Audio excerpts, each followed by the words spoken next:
draw. It's not a mean feat. Considering the fact that we had a penalty against us in the 21st minute. And three of our defenders were on yellow cards. But as far as early as the first 25 minutes. So we must commend these boys for their mental toughness, because when you play away, you have to be very alert. You are playing against the referee, the partisan crowd, probably the weather. Yes, and we also have to commend the Nigerian Football Federation, because I learned that if they had gone through a commercial flight, they would have gone to Abidjan first and connect Abidjan to Ouagadougou. And if you are playing away, the worst problem is terrible flight arrangement. Yeah. I've seen a team from Nigeria arrive for an away game on the day of the game, and the players on the bench were sleeping during the game. And you can imagine what will be happening to the players on the pitch. So I think we must commend everybody that had one thing or the other to. No, the NFA has been doing very well in terms of travel arrangements for our teams. We've been traveling by chartered flights over the past few games anyway. So we must commend them. Also say well done to the NFA for the bonus. I give it to the team for $2,000. That's pretty good. Meanwhile, some people say, it's just football, But it's okay, just to motivate the Chan Eagles to do bigger things as we get ready for the championship in Rwanda. We'll go on another break now. When we come back, we'll talk the LMC, Nigeria Professional Football, and of course, Warri Wolves. What's some Warri Wolves being in the news? We'll tell you when we come back. Don't go anywhere. Stay. Know what's trending, or you miss your favorite live shows? You can watch it all on our YouTube channel. Simply log on to www.youtube.com/channelsweb. Scroll down to your favorite program and click play. You can also view all uploaded videos by clicking on View All. Don't forget to subscribe and get the latest videos. If they are interesting, like them and be heard. Get connected with the channel's television YouTube page. The news at your fingertips. Welcome back in Sports Tonight on Channels TV. Let's quickly go to this talk from the LMC.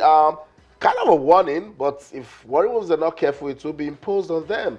This 6-point deduction is really massive, because Warri Wolves at the moment are the second on the table. And the LMC, as I said, Warri Wolves, Taraba, FC, and Dolphins have been added 6 points deduction for failing to meet the welfare of players and officials. The points deduction will be activated by November the 14th if the clubs fail to remedy the breach. The league management company has also issued a first deadline to both clubs, which elapsed on Sunday, October the 25th. So no excuses. You were warned and then you didn't keep to it. Warri was on the 25th of August issued a 60 days notice to pay off the debts owed to players and officials.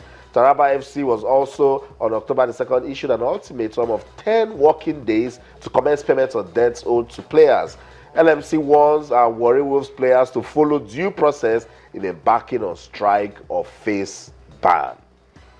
So what I'll just say to the Delta State government is, look at Warri Wolves and look at their position on the table, and they've been playing remarkably well. Yeah, Austin, even without their key players, they hammered Aqua United 3-0. Joseph Osadia got a hat-trick. Stepped up. Last week.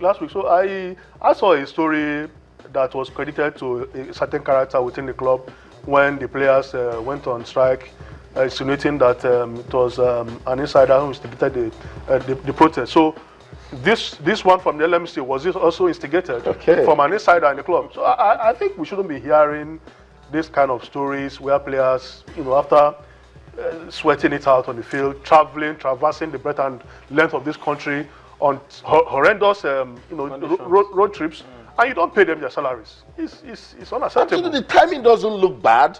From the time the LMC warned Warri Wolves till now that they are saying this, and absolutely nothing has been done. Yeah, well, we must realize that a lot of these clubs, they are owned by government.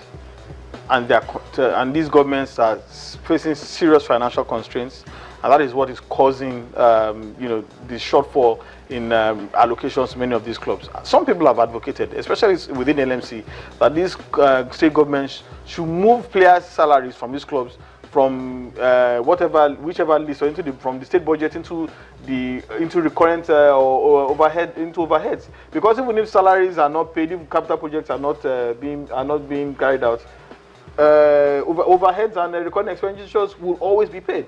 So maybe they should now become a bit more creative in how they fund these clubs. Then also these clubs, these state governments themselves, they have to take a good look at these clubs. Are they sustainable? Are they meeting the objectives that we want them for? Look, if it's not a do or die situation where we must have 20 Premier League clubs. If we have just 6 or 8 and they are playing quality football and they are being funded properly, that is better than having 20 clubs and out of the 20, probably over maybe 16 or 15 of them are starving. So we have to readdress our model. Now we have states that, we keep saying it here, some states can barely take care of one club. Yet we have states who have 2 clubs. So what next now for our Warri Wolves and this? Because it's more than a threat. Yeah, they have to pay. Between now and November 14, I think they have about they have more than 2 weeks. And I know that they will pay. You know, they just this ultimatum is going to spur them to pay. But for the FC Taraba, I don't really know. You know what they did last time? They were giving an ultimatum. They paid 1 month. They take 1 month. Paid 1 month and escaped the ultimatum. And I feel sorry for the players because if they get relegated, they are not going to get anything. Yeah. Especially FC Taraba and Dolphins. For Warri Wolves, I know the Delta State government will pay because, like we all have agreed here, the team is doing so well. Yeah. And they are likely going to clinch a continental ticket, and they even have, you know, a mathematical chance of winning the league if they can go to Eyimba on week 37 and get a victory. And that's why they need all the motivation in the world. So we'll also monitor that situation. A lot of situations to monitor right here in Nigeria as regards our league football. We're about to go now. Before we go to the 1 minute, how can you describe Lewis Hamilton, back-to-back champion? Well, was a really good performance. But it was also helped by the fact that Nico Rosberg made a terrible mistake. That's been the story this season. When Rosberg is not doing well, Hamilton gets motivated and goes all the way. Exactly. Nico Rosberg made a terrible mistake, and that cost him his first place on the grid, which Hamilton did not relinquish till the end of the race. And Sebastian Vettel also came third. But as it stands now, there is no mathematical way that any of his closest rivals can catch him, which was what handed him the title.